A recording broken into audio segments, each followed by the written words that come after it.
Good evening, one and all, for the and welcome even for the UK and Ireland Radical Race Series, or Season 4, Round 10, here at the Twin Ring Motegi racetrack. An absolutely brilliant venue. First once opened in 1986, actually, as a Honda test track, would you believe it? And it was an oval circuit back then. It's a familiar egg shape that you see on the outside of your picture as well there. We're using the road circuit today, so not much of the original track being used after it was slightly destroyed in an earthquake that unfortunately hit the area. They built the road course, and a lot of the racing went back to there, actually. So yeah, very interesting circuit, and I'm sure the Radicals will be able to razz around it as quickly as they razz around pretty much every other track that we've been to. My name is Jack Oliphant. I'm unfortunately not joined by anyone in the commentary booth this evening, and I have to say I was very much looking forward to being back on the Radical scene. It was been a bit of a while, too long really, since we were, well, since I was last here anyway. I believe they've had a great fun racing around when I've been absent, and I hope that everybody has enjoyed themselves and come into this not quite penultimate round on high hopes for a brilliant night racing.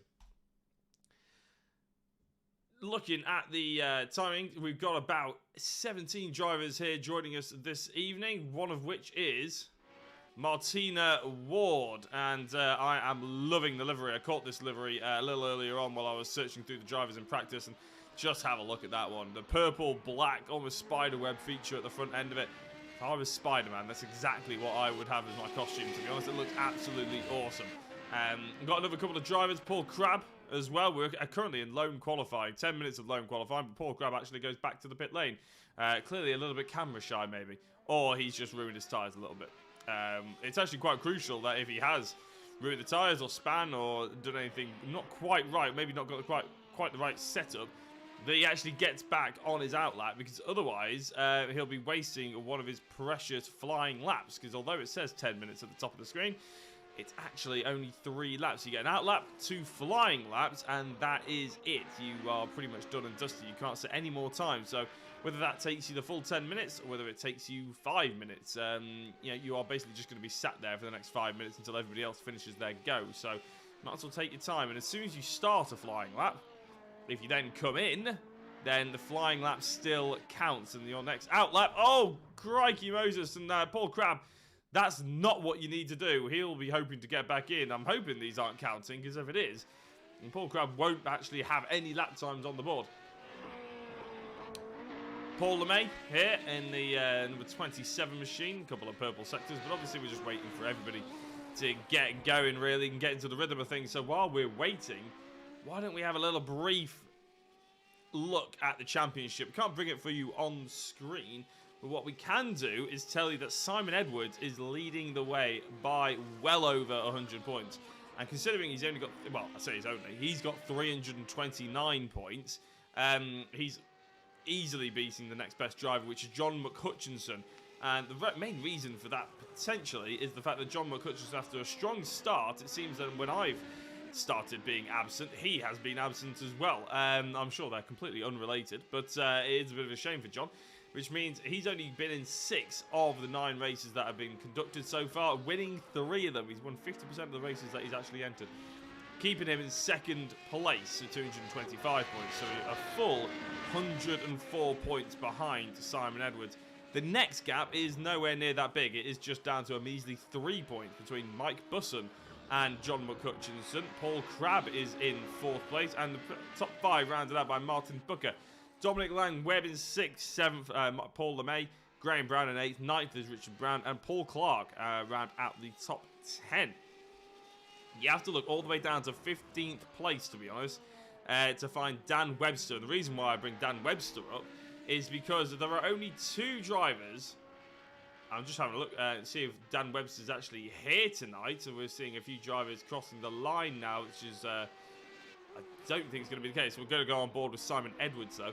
Unfortunately, it looks like Webster isn't here tonight. But, fun fact for you, we've had 9 races. 8 of them have been won by just 2 drivers. I mentioned one already, in John Mccutchenson, winning 3. Simon Edwards has entered all 9 rounds so far, and he's won 5 of them. So 8 races, 8 race victories spread between Simon Edwards and John Mccutchenson. And the next driver to actually take a race victory, you have to see all the way down in 15th place in the championship standings, which is, as I mentioned before, is Dan Webster.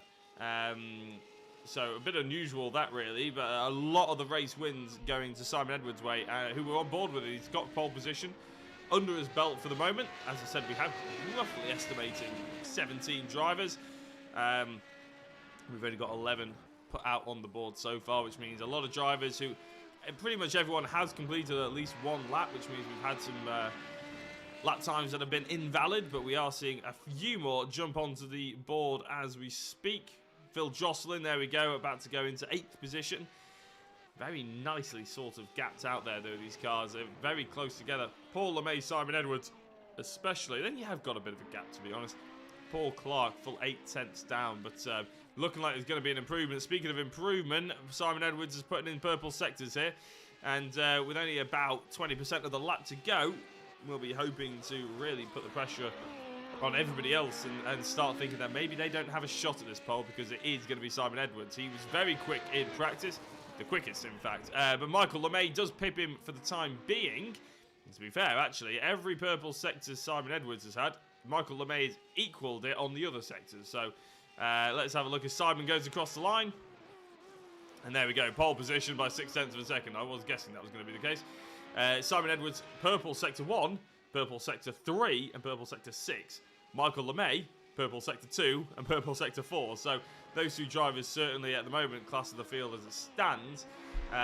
But there's a huge gulf in lap time. They're mainly made up in the 6th sector. Simon Edwards is putting a 22.6. Michael LeMay a 23.1. So pretty much half a second, 0.5 of a second, all in the final sector. That's what Michael LeMay's tasked with now. Paul LeMay is in 3rd place. Sector 1 has gone purple. So we could see an improvement. Actually might pit Michael LeMay, which I'm guessing is some kind of relation. It's very rare that you get a sim grid and two people with unusual names like LeMay and they're not related, to be honest. We have the Newsham. I've commentated quite a few times on Callum Newsham and Dave Newsham, and those of you who are fans of British motorsport will probably have heard of Dave Newsham as an ex-British touring car driver, and Callum Newsham as a mini driver, and Dave is actually the dad, Callum is the son, so it does happen more often than you think, actually, that you get relations on sim racing, which is a fun thing to do, to be honest, because I think if you are a father-son, and you're both into racing, and say you live across the country from each other, it's a good way of sort of connecting and keeping that sort of relationship alive, which is very nice. Michael LeMay gets a little bit closer. Paul LeMay gets a little bit closer to Michael LeMay, but not as close as Dominic Lang-Webb has got, and Paul Crabb has upset all of them. Only 0.5 down on Simon Edwards, which Simon Edwards then goes and puts another flying lap in, which has just gapped them to 0.2 of a second. But still, Paul Crabb with a really good showing here as Paul LeMay goes into 2nd place on his final flying lap. Mike Busson, a few green sectors for him, might see him go up just a touch. You might notice that there aren't any drivers out there amongst these drivers that we're seeing as Phil Glover goes into 7th. Once Mike Busson got under the hood, a little bit of an improvement, but only by about 0.03 of a second. Yeah, you might notice that qualifying, there only seems to ever be one car on track, yet we seem to be able to flick seamlessly to all the others.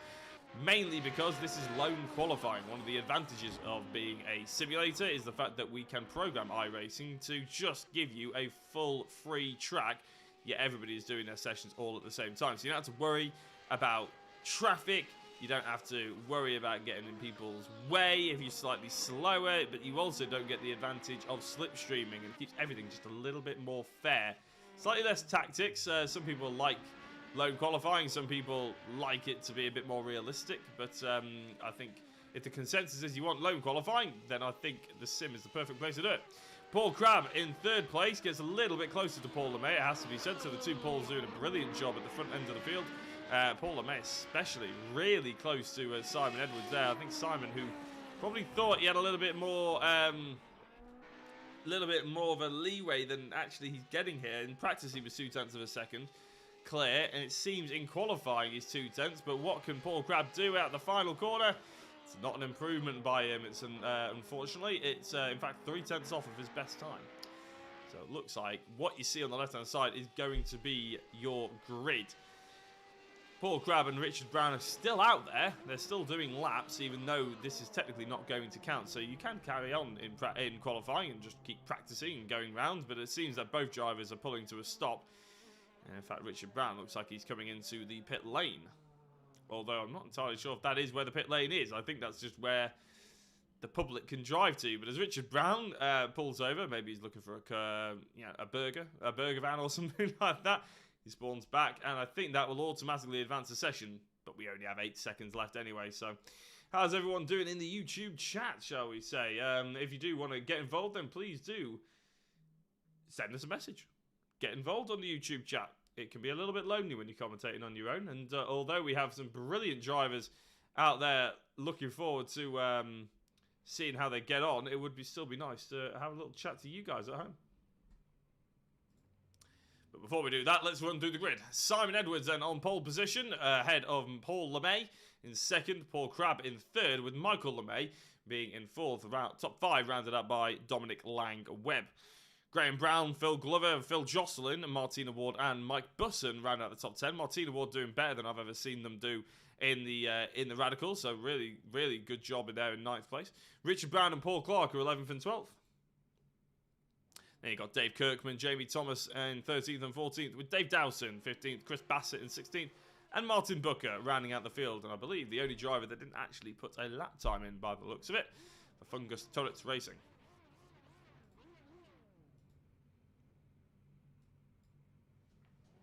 So as we focus on Paul LeMay, it's because Simon Edwards is the only driver yet to spawn onto the grid. Maybe just ran to the toilet or gone to get a drink or something like that. We'll have to wait and see. But looks like there's a brilliant grid here. The Radicals Race Series is still a 2 lobby event, but we're focusing obviously on lobby 1. And as the lights come on, the engine notes have very much risen. And we are racing for the first time here and only time on a Thursday night, with Simon Edwards just slipping off that clutch with absolute perfection.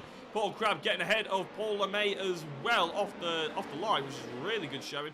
Michael LeMay potentially thinking about making a move on Paul. Not quite happening, as there's still lots of moving about in the back end of the field. I think we've got Dave Kirkman and Mike Busson going side by side.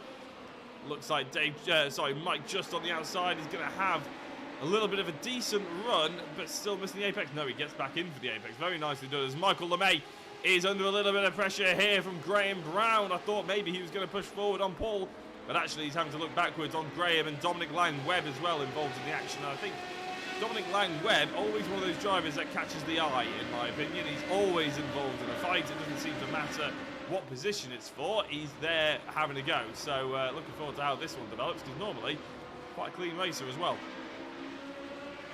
The top 3, Simon Edwards, Paul Crabb and Paul LeMay, somewhat pulled away from these 3 drivers. As they start to fall over each other, it's going to be a little bit difficult. But Michael LeMay and Graham Brown, I thought Graham was going to actually have a good run as he came tight out the exit. But Dominic Lang-Webb slots up his inside and gives a little tap to Michael, just for good measure, shall we say, as Phil Glover comes to join the party. Richard Brown and Jamie Thomas then in the background. This is the fight for 13th and 14th at the moment. Jamie Thomas is the driver ahead, and just on the outside as Richard Brown lunges with a huge lockup, misses the apex completely, and actually goes completely off the circuit into the kitty litter, unfortunately. So Richard Brown tried to measure the move up, ends up flying off the circuit though, which obviously is not what any racing driver wants to do.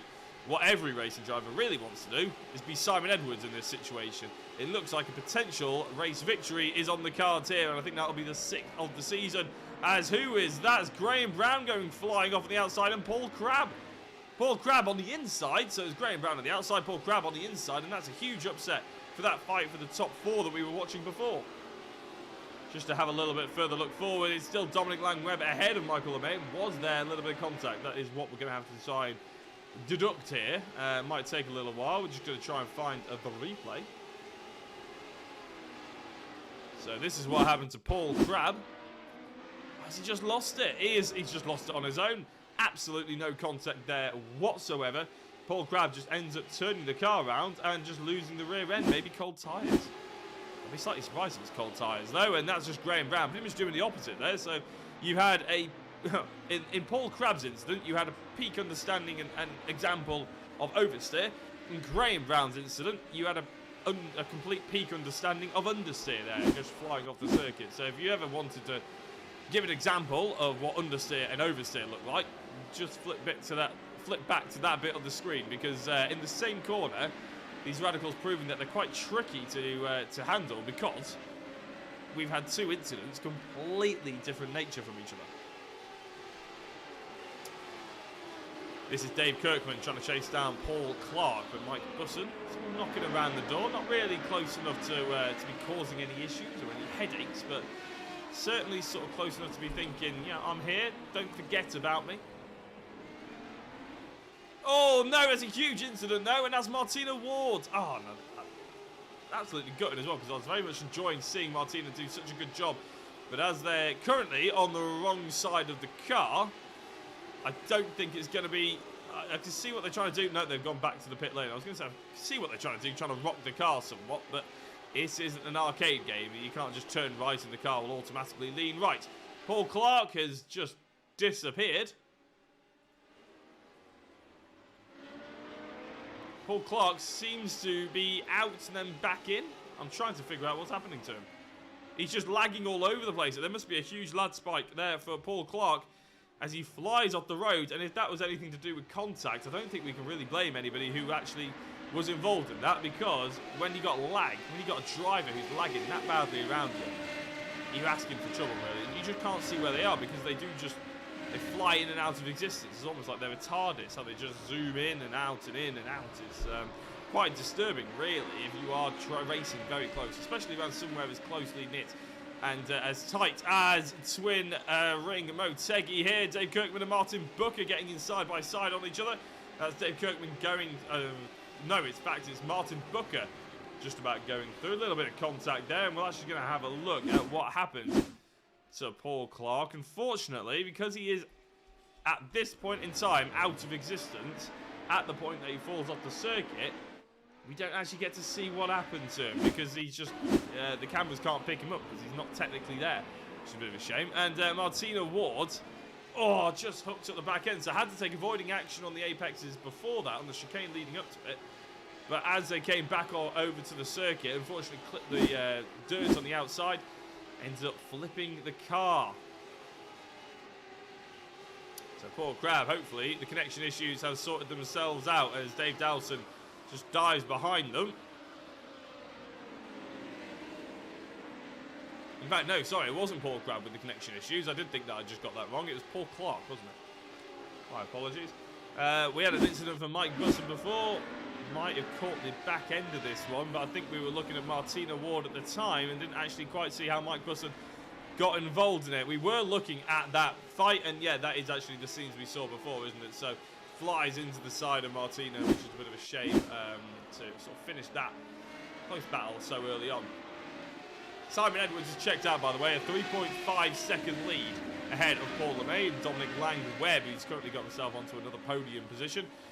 Doing a good job, actually, Dominic Lang-Webb, in keeping hold of that sort of championship battle, really. If we have a look at the championship yet again, Dominic is in 6th place, 192, but crucially, that's only 7 points down on Martin Booker. Obviously, Martin in 8th place, it's likely that Dominic will probably jump him. And to be honest, Paul Crabb as well, he's in 4th place in the championship, and we can see him on the left-hand side of the screen in 12th. So Dominic Lang-Webb certainly showing that he's going to be picking up some really good points here, which will just jump him up at least probably 2 places in the championship. Graham Brown having a fair few off tracks. Let's have a very quick look and see what's been going on with Graham Brown, hitting a few cones. That probably means that he hasn't quite got the exit that he wanted. Entry that he wanted. It's certainly not the exit that he wanted either, actually, as he spins around, ends up on the inside of the circuit and comes back on, maybe with a bit of dirty tyres, but I think he's just about held that back on the circuit for now. Michael LeMay and Phil Glover, 0.2 of a second between these two drivers. Michael is the one in front, Phil just behind him from the 777 to the 07. I thought that was going to be 007. I thought that was going to be quite fun to say. Unfortunately, it wasn't. But still, Triple 7 and Michael LeMay just ahead of the 07 of Phil Glover. Then you got Phil Jocelyn as well, who's actually made it 2 places, done a really good job. Martin Booker in 8th position, up 9 places. A really good start. Probably a lot down to the fact that we've had Paul Crabb, Mike Busson, Graham Brown, Paul Clark, Richard Brown and Martina Ward fall further back. But it's still a really good job as Paul Crabb carries on his recovery drive. He's not exactly running sideways here. He is going forwards, isn't he? He's trying to put the pressure on Dave Kirkman. And we know that Paul Crabb has an awful lot of pace in the Radical. Yeah, as we said, we mentioned him in the championship before, but in 4th position with 216 points. He's really needing to do a little bit of damage limitation now. See what he can shift going forwards. Just taking a few extra points each and every position that he takes away from Dominic Lang-Webb. As Martin Booker goes through on Jamie Thomas. So Jamie Thomas falling back 1, but that does mean that Martin Booker has now gained double digits since the race start. 10 places he's gained, meaning he probably started on 17th, and he's up to 7th. So maybe not setting a lap time and starting from the back is a viable plan.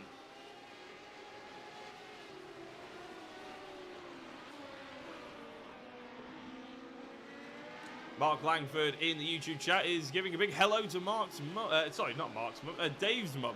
I do know every time I ask the drivers if they want to shout out anybody, Dave's mum seems to come up all the time. And I think it's Dave Kirkman.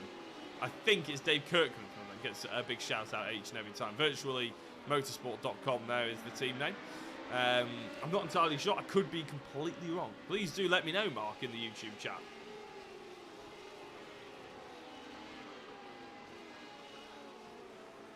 Yeah, an interesting place, Motegi, as well, as we're sort of...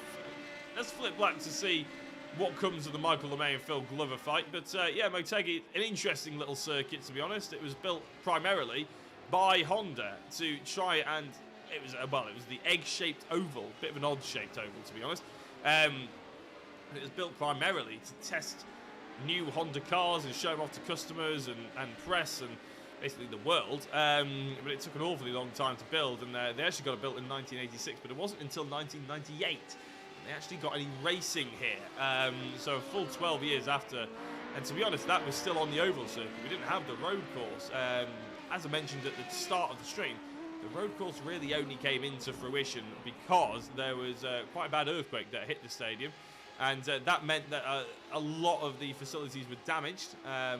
NASCAR left, IndyCar left, which were 2 of the biggest series that were running on the Motegi course at that time. And that meant they had to think of something else. So they all of a sudden started to instigate a road course with new pit entries, new pit exits and everything like that to try and attract a new form of racing. And they've attracted it in a lot of ways, really. Formula 4s are a big championship that come here now, along with a lot of other open wheels race series.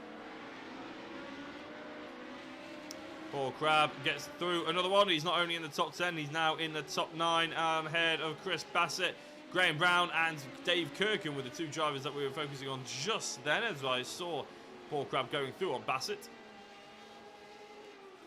There's Graham, still looks for a way past on Dave. It's not quite presenting itself as obviously as he was hoping, potentially. About halfway through this race now, so no need to panic. And in fact, if he keeps getting exits like that, I was about to say, it's going to open up for him eventually. It maybe could be argued that it did open up and then closed rather quickly. Let's have a look at that one. That is Dave. Sorry, that's Dave Kirkman going off track just a touch a bit earlier on.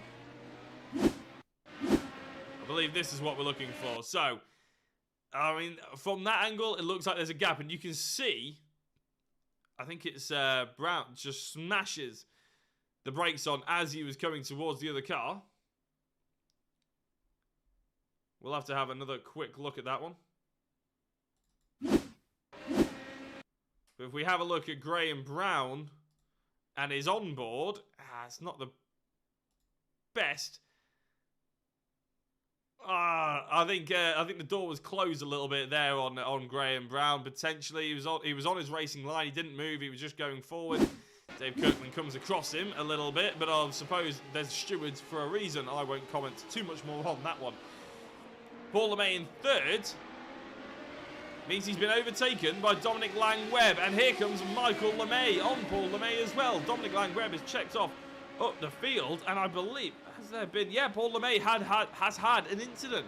So Paul LeMay, there's a reason for him going slowly. It's not just because he's lost the rhythm or he's being reined in. He has had a crash, and we can have a very quick look at it. So away with the fairies. That's Dominic Lang-Webb. A good 10-15 car lengths back, and he hits the... Oh, we've seen that before, haven't we? He hits the cones on the entry to the corner, and then he goes too wide on the exit, and that spits him out to the inside. So no damage on his car. But if we just focus on this one here, there we go. There is Michael LeMay about to overtake him, and that's where we joined the fight, isn't it? So Dominic Lang-Webb just get gifted free position into second place. I'm sure he'll be very pleased about it, especially with Paul Crabb still making up moves up the order. Phil Glover is trying to have a look at Michael LeMay, but Phil Glover is trying to make a move on Paul LeMay. My apologies.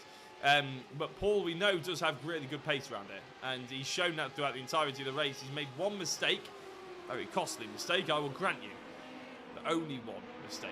So let's see if he can shake off the attention of Phil behind him, both Phils behind him, in fact, and focus a little bit further forward on this, what I can only imagine is a family fight, as he goes through and hits those cones just again. But you can see how he's very much avoiding that outside curb now. Learned his lesson, I think, as Paul LeMay on lap 9 out of 15. It is indeed Mr. Kirkman's mum that we're talking about. I've sold my PC, otherwise I'd be behind Cy Edwards, Matt. So yeah, Mark Langford, it's a shame you couldn't get involved, but lovely to have you on the stream. And if anybody else is out there enjoying what you're seeing, then please do drop a comment and shout out your favourite driver, because of course these drivers will probably watch this one back. They always like to see in the YouTube comments whether someone shouted them out as well, so I'm sure Dave's mum will be very happy that we shouted them out, as apparently they always do. What's happened to Jamie Thomas? He's had two crashes according to my highlights wheel. And who's he fighting with here? So number 2 and 64. Jamie Thomas is the 2 on the outside. He just runs wide, gets scared of Paul Crabb, who's the number 64. And to be honest, that's what I like to call a psychological race move, because Paul Crabb didn't actually really do anything apart from scare Jamie Thomas, and he did get worried, and he missed his apex, missed his braking zone. Thought Crabb was going up his inside. Potentially, he never was going to on that particular corner, but it did. The opportunity ended up presenting itself. As Graham Brown looks up the inside now, Jamie's not scared quite as easily this time. He goes a little bit closer to the apex, manages to hit the braking zone nicely that time, and actually stays ahead of Graham Brown. So good learning there from Jamie Thomas. Really, as a racing driver, you need that skill. You need that ability to absorb the information that's around you. If you make a mistake, learn from it instantly. The next lap, the next 2 corners, just think, right, that's not happening again. I need to be a bit more committed. I need to stick to my line, and don't be worried about who's filling my mirrors. And Jamie Thomas taking all that on board on the fly, very impressive. Now, it's not to say Graham Brown is going to be held back for long. I'm just saying that Jamie Thomas, if he's learning how to be slightly more defensive as a driver, he's learning it the right way. But this is where he came unstuck last time. Is he going to go a bit more defensive? Nobody manages to hit his braking zone and actually sent the speed in really well there. And Graham Brown was really was trying to put him off. Jamie, as I mentioned before, learned his lesson. Well done him. If you want to have a quick look and thinking, why aren't I focusing too much on the drivers at the front of the field? That's why. Dominic Lang-Webb is 12.5 seconds back on Simon Edwards. Oh, as Jamie Thomas goes sliding through the hairpin, that's absolutely gutting for him, because he's not only just lost 1, he's lost 2, and I think 3 actually in total, and he slots down into 14th place. And I have to say, he was learning a lot then, but again, a simple mistake ends up losing a lot of places. But as I mentioned before, look at the gaps there. I mean, realistically, Michael LeMay Paul Clark as well to Jamie Thomas. This is actually the closest battle that we've got on circuit. Pretty much equal with Paul LeMay and Michael LeMay. Paul Clark, by the looks of it, has a bit of a damaged front end, but to be honest, I think all the drivers have a bit of a damage on their car at this latter end of the field. I mean, we saw Martina Ward quite literally on her side and on the back, and ended up obviously righting their car in the correct direction, but I think only by using the pit lane as Jamie Thomas yet again slides. And I think what Jamie Thomas is trying to do here is just send a little bit too much speed through, and maybe using a throttle and the brake at the same time, as in fact he just comes to a complete stop and spawns to the pits. But I think that's maybe because these radicals have quite a lot of aero. Realistically, they are difficult cars to drive. You know, you need to be using that aero, but you can't be using too many other driver inputs at the same time, and it is difficult to try and nail it. But you need to be using the brake really smoothly and then using the aero by coming off both throttle and brake. And just sort of blending the car in and blending the power back in as well, and letting the aero pull the car to the floor and use that grip around the corner as well. It's a difficult skill. F1 drivers obviously have to master it. It's what makes them some of the best drivers in the world. Arguably not the best driver. In my opinion, rally drivers are the most ridiculously talented drivers in the world. If you think I'm wrong, just search the likes of Colin McRae's era of rallying and my goodness. Anyway, that's a completely different debate to have another time. But an aerodynamic car compared to, say, a Mazda MX-5 or a Renault Clio or anything like that is a completely different driving style. As I said, you sort of want to use all the inputs fairly logically. So you brake in a straight line, a little bit of maybe a touch of trail braking, come off the throttle, come off the brake, roll it off nice and smoothly. Use the grip that you have from the aero to pull the car around the corner, and then smoothly get on the throttle as well. So you probably apex with, more often than not, you'll apex with both feet off the pedal. That was a little bit of a slide there by Paul LeMay. Ended up losing out to Phil Jocelyn, who's done a really good job to be fair today. He's actually gained 4 positions. Martin Booker gaining 11 so far into 6th place. Paul Crabb recovering quite well. Probably not as well as he was hoping for. But I'm just having a look. Paul LeMay went off track there a little bit, didn't we? And can we see what happened? Was it just a simple slide? Oh, he ends up getting on the outside of that corner as well, but actually did really well not to spin it round. So Paul LeMay actually got off lightly there. Let's have a look at the gearbox of Phil Jocelyn and the front wing, more importantly, of Paul LeMay. Not much of a slipstream effect in these cars, especially around this circuit. There's not a huge amount of straight line speed in either the car or the circuit, to be honest. It's unlike Spa, where you maybe, in pretty much any car that you're driving, you're probably likely to get a draft assistance.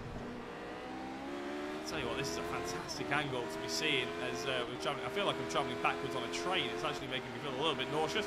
So I'm going to cut away from that before anybody out there complains to me that they're getting a little bit car sick. Oh, the LeMays are brothers, are they? Well, I was right in the fact that they are related. I didn't realise that they are brothers. Well, that's equally nice in a way, isn't it? Yeah, it's father-son, you know, or brothers. It doesn't really matter. The fact that they're out there doing it is very enjoyable, and it's brilliant to have them along. Hopefully, they're enjoying themselves in the UK and Ireland Radical Race Series. And do let me know if there's any other sibling or family relations that are happening in Lobby 2 as well, because I just quite like that idea. Because realistically, in real life racing, you're not going to get that. It's rare to get a family rivalry on the same grid. I know me and my dad did it for the Ginetta G40 Cup for 2 or 3 years. But apart from that, it is slightly rare. You see it sometimes in club racing. I was at one of the Fun Cup events at Alton Park a couple of months ago, commentating, and they did have a father-son. In fact, there were 2 father-son pairings, but it was quite funny. The 2 fathers were teammates, and then the 2 sons were teammates going against their dads, which was quite entertaining. And it was the first time either of the sons had ever driven a car, let alone a race car, I believe. I think they were only 16 or something ridiculous. So Yeah, they did actually very well. Unfortunately, Carl let them down. But yeah, I thought that was quite a good little story. And since then, I've trying to be picking up on more of those family relations. Is that Michael LeMay going wide? It is. It is, I think. Yeah, it is. And he's gone very wide. So wide, in fact, that he's actually down into 6th position. Meaning Martin Booker has now gained 12 places on this race. Michael LeMay looking up the inside of Phil Jocelyn, who's taken the bait and has ran wide. A little bit of contact between the two, but I wouldn't say there's anything untoward there. It was more of a gentle lean than actual real proper contact. But Jocelyn actually keeps the position, so maybe Paul LeMay probably felt a little bit bad for it, but they both get on the exit on that dirt, and Paul LeMay's been there plenty of times, enough to know not to put the power down, and otherwise he will get spat out. That's probably the best he handled it, but it has meant that Martin Booker's been invited along for a potential top 4. I have to say, he's done brilliantly well to be in the top 5. Just goes to show, if you're just consistent and you got half decent pace about you and you avoid the incidents, you never know what's going to happen. You never know what's going to get given your way. Michael and Ralph Schumacher. Yeah, I doubt that they're in lobby 2, but you're absolutely right. I said that you don't often see it at the top end of motorsport. You've absolutely proven me wrong there. Mark Langford, I can't believe I forgot about the most famous racing driver probably that's ever lived, and his brother Ralph. I was going to say his brother Michael, but I thought that would be a bit harsh. But yeah, you're absolutely right. Michael and Ralph Schumacher. Are there any others in F1 or any top-end sport? I do know actually, because I'm challenging myself to think about it. Because obviously there are past generations like Max and Jos Verstappen. They weren't in the same. They weren't in it at the same time, obviously.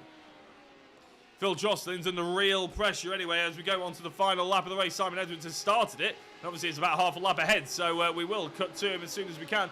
But Phil Jocelyn, I think Paul LeMay may well have this move done and dusted. There we go. A little bit more aggressive actually from Paul LeMay there, making sure the job was done nice and early. And in fact, Martin Booker's interested in having a sniff at this. Top 5 already for all of these drivers, but that was actually assertive driving by Paul LeMay. He wasn't backing down there, and maybe he got a little bit lucky that there was no contact as Phil was running a little bit wide, but as I said, I think just a really good overtake there by Paul LeMay. Paul Crabb, yet again, I have to say, on lap 15, for about 3 or 4 laps after lap 10, it went a bit quiet. And all of a sudden, on the last lap of the race, things are heated up again. And Paul Crabb is one of the drivers that's initiating that, shall we say. Phil Glover just ahead of him, has always been on our cameras pretty much, but Phil Jocelyn as well. I have to say, looking forward just for a move on Martin Booker there at the inside. Not happening just yet. Paul Crabb on the outside as Jocelyn and Booker still side-by-side racing. We'll focus on this one. Simon Edwards is about to cross the line. So as we see Martin Booker try and dive around the outside, it's not going to happen just yet. But I'm going to focus on Simon Edwards because it's race win, number 6 here at round 10 of the Radical Race, UK&I Radical Race Series. Phil Jocelyn on the outside is trying to, on the inside is trying to defend, but I think that's a really good move there by Martin Booker, and if he can keep hold of that 4th place, it's one hell of a performance by Martin. I think that's the 13th position he's gained as Dominic Langweb crosses the line for 2nd. Paul LeMay comes across the line in 3rd, and it is going to be Martin Booker in 4th. Phil Jocelyn loses out 2 positions on the final lap to finish in 5th.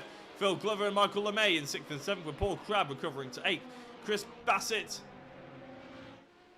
just about coming across the line, but behind Mike Busson and Graham Brown. So Chris Bassett, I don't know if he ran out of fuel there or something, very odd. But Chris Bassett comes in 11th actually. Dave Dowson in 12th and Paul Clark. We've got Richard Brown and Martina Ward just rounding out the field. Richard Brown will be the last driver. Really good race though, all round, I have to say. Fair play to the drivers that have been out here this evening. Got on a great spectacle, and I would say, from what I've seen, majority of it was very clean. There was a few bumps and bruises. A few rear wings have been dented. But realistically, you're going to get a little bit of that in sim racing. It's not quite as clean as the real thing. Sometimes it's a lot cleaner, if you look at a touring car event, say. But realistically, there's always a little bit of damage. And obviously the damage models are a little bit erratic as well. So the tiniest tap can really have massive repercussions, which it wouldn't happen in real life. So I think from what I've seen today, fairly clean racing. A lot of the incidents that we saw were self-inflicted or accidental. Anyway, enough about my opinion. Let's have a look at the race results. Simon Edwards then leading the way, and quite a substantial margin. You'd be forgiven for forgetting that he was even in the race, to be honest, because he was 18 seconds ahead of Dominic Lang-Webb, who in turn was 8 seconds ahead of Paul LeMay, and that fight for third place really heating up towards the end there, but specifically that fight for fourth as well between Jocelyn and Booker. Anyway, Paul LeMay ended up in third, Martin Booker ended up in fourth, Phil Jocelyn in fifth, with Phil Glover in sixth, Michael LeMay in seventh, eighth was Paul Crabb, ninth was Mike Busson, Graham Brown rounds out the top 10. Chris Bassett in 11th with Dave Dowson in 12th, 13th was Paul Clark with Richard Brown in 14th, 15th was Martina Ward, unfortunately a lap down as well after qualifying so well in ninth position. 16th was Jamie Thomas, 5 laps down after having a few braking mishaps and potentially just giving up the ghost. Dave Kirkman, unfortunately his mum will be sad to see that he was 9 laps down. And that is the race results. Just waiting to see if there's any of our podium sitters fancy jumping in for a quick chat with us. Obviously, that means we're probably looking for Simon Webb or Simon Edwards, Dominic Lang-Webb, or Paul LeMay.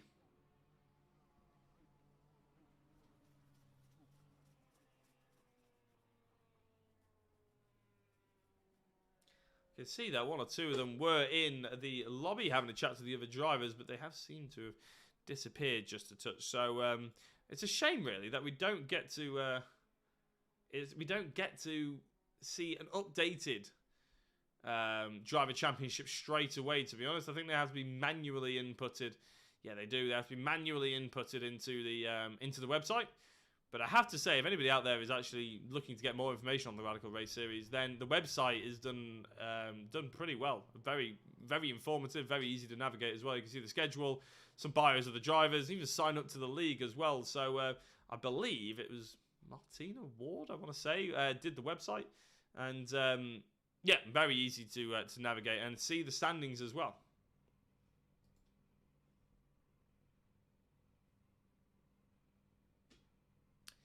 It doesn't seem that any of our podium sitters are going to jump in for an interview. So I have to say, well, there is one driver in the interview waiting room, so we'll bring him in for a very quick chat. Phil Glover, this is, I presume. How are you? That looked like a very entertaining race. Yeah, I enjoyed that, really. Apart from getting really frustrated, I think I was fifth for quite a while, and I just must have put something, either a tyre wrong or something, and just lost it. I'm pretty sure about 70% of the grid were fifth at one point, to be fair. It seemed like that was a very up and down sort of race for a lot of people, apart from Simon Edwards and it appears Dominic Lang-Webb, to be honest. But everybody else seemed to be struggling with just touching the outside of the circuit at 1 or 2 points in the lap. Motegi is a difficult race circuit to get right. Very rewarding, though, once you do. Yeah, it's got this habit of the corners seem to tighten on you, and there isn't a lot of runoff. You've just got the small strip, and it doesn't give you an awful lot of room for any errors, to be honest. But you're right.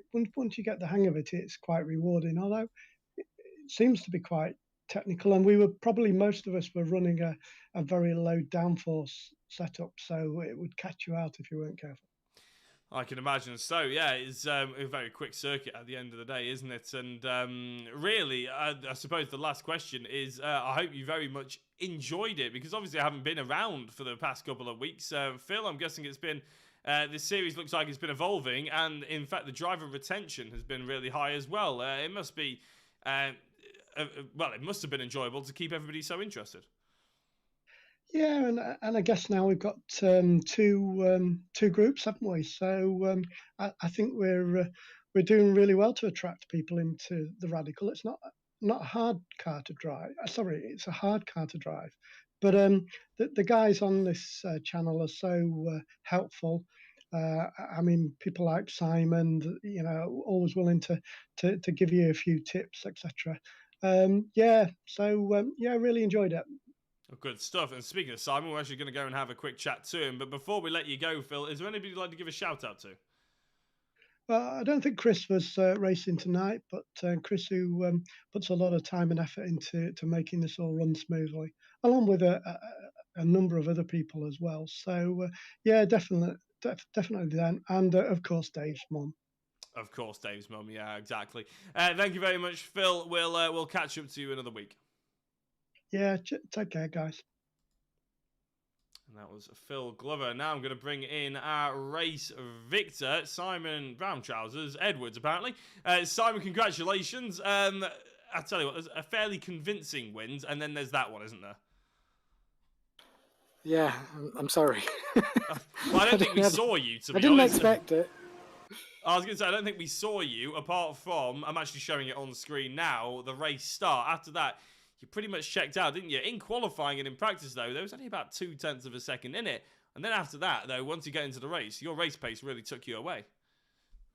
Yeah, I didn't have much more overall pace than everybody, but I seemed to have a much more consistent pace.